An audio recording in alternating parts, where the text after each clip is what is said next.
नमस्कार। तनु की आवाज़ चैनल में आपका स्वागत है। हमारी आज की कहानी है झूठ। सारिका का परिवार मिडिल क्लास है।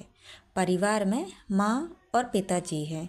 सारिका के जीवन में तब जिम्मेदारियां बढ़ जाती हैं जब एक दिन अचानक उसके पिताजी को पैरालाइज आ जाता है। सारिका पर अब उसके छोटे भाई और एक छोटी बहन के साथ पिता के इलाज और घर चलाने का बोझ आ गया है। सारिका ग्रेजुएट है। वो अब नौकरी करके सारे घर की जिम्मेदारी अच्छे से संभाल रही है। उसे अब अपनी फैमिली के अलावा कुछ नहीं दिखाई दे रहा है। पिताजी और माँ को सारिका पर गर्व है। सारिका ने इस दौरान कई अच्छे रिश्ते को मना कर दिया।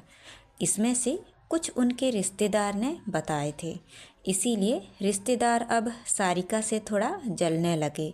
सारिका को एक लड़का राहुल कुछ दिनों से फॉलो कर रहा था। लड़के को सारिका अवॉइड करती है, लेकिन उस लड़की का रिश्ता लेकर उसकी माँ उनके घर आ जाती है। वो लड़का पैसे वाली फैमिली से था। सारिका को अब अपने माँ और पिताजी का बहुत ज़्यादा प्रेशर होता है। इस वजह से वो काफ़ी मनाने के बाद मान जाती है, लेकिन वो एक शर्त रखती है कि वो अपने घर को संभालेगी और नौकरी नहीं छोड़ेगी। लड़के की माँ यह मान जाती है। शादी हो जाती है। शादी के लिए वो खुश है। शादी के पहले वो लड़के से मिलकर बात करना चाहती है, लेकिन लड़के की तरफ से कोई पहल नहीं होती, तो वो भी कुछ नहीं करते। जल्दी में शादी करवा दी जाती है। राहुल शादी के दिन ही कई दिनों बाद उसे दिखाई दिया है। बहुत नर्वस लग रहा है। वो जिसके पीछे पड़ा था शादी उसी से हो रही है, लेकिन फिर भी उसके चेहरे पर खुशी नहीं है। सारिका को बात अजीब लगती है। उसको अंदेशा हो जाता है कि कुछ तो गड़बड़ है। सुहाग रात की सेज पर वो बैठी है और बाहर से कई मर्दों की आवाज़ आ रही है। तभी वो बैठी बैठी सोचती है कि वो उन्हें आवाज़ से कैसे पहचानेगी, क्योंकि अभी तक सारिका ने उनकी आवाज़ सुनी ही नहीं थी। और फिर राहुल कमरे में आता है। चेहरे का रंग पूरा उड़ा हुआ रहता है। सारिका एक नज़र चुपके से उठा कर उसे देखती है। वो भी बिस्तर के एक कोने पर बैठ जाता है। कई देर हो जाती है। सारिका को अजीब लगता है, क्योंकि राहुल ना कुछ बोलता है और ना ही उसके पास आता है। फिर सारिका ही पहल करती है और कहती है, सुनिए, आप इतने नर्वस मत होइए, मुझे आप पसंद हैं। राहुल उसकी ओर मुड़ता है। सारिका उसको पूछती है, क्या हुआ, आप खुश तो हैं ना? राहुल केवल गर्दन हिलाता है। साक्षी बोलती है, मुझे आपसे बहुत बातें करनी थी, लेकिन आपने पहल ही नहीं की। चलिए अब करते हैं। राहुल अभी भी चुप रहता है। सारिका फिर कुछ बोलती है, आप कुछ बोल क्यों नहीं रहे? राहुल की आंखों में अब आंसू आ जाते हैं। सारिका घबरा जाती है। क्या हुआ, मुझे बताइए तो। राहुल अब साइन भाषा में बताता है कि वो बोल नहीं सकता। सारिका को धक्का लगता है। वो चुप हो जाती है और राहुल से दूर हो जाती है।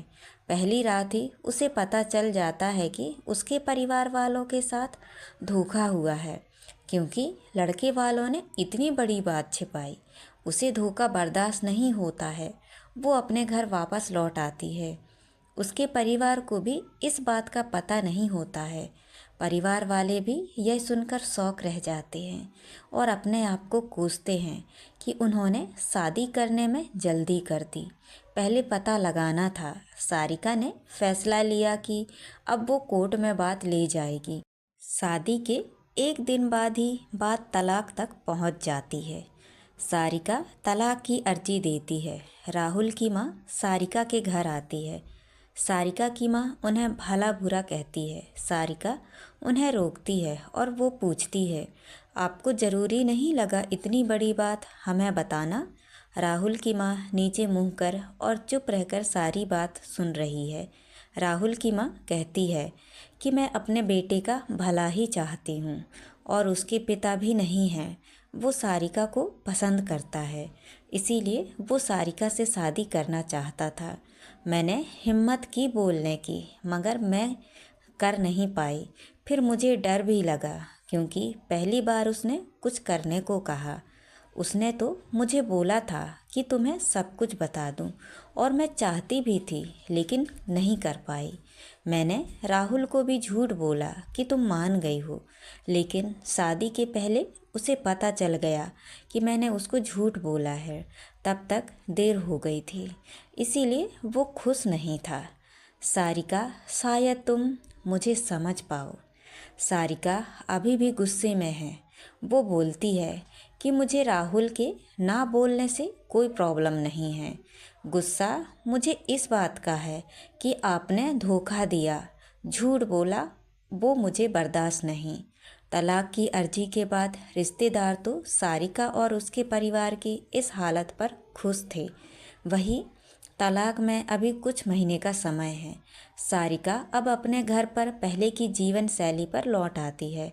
वो जॉब पर जाती है और कुछ दिनों बाद फिर राहुल उसे दिखाई देता है। दूर से ही बस अब वो सारिका को देखता है। सारिका के ऑफिस के बाहर वो लगातार आता है। 15 दिनों तक सारिका उसे अवॉइड करती है।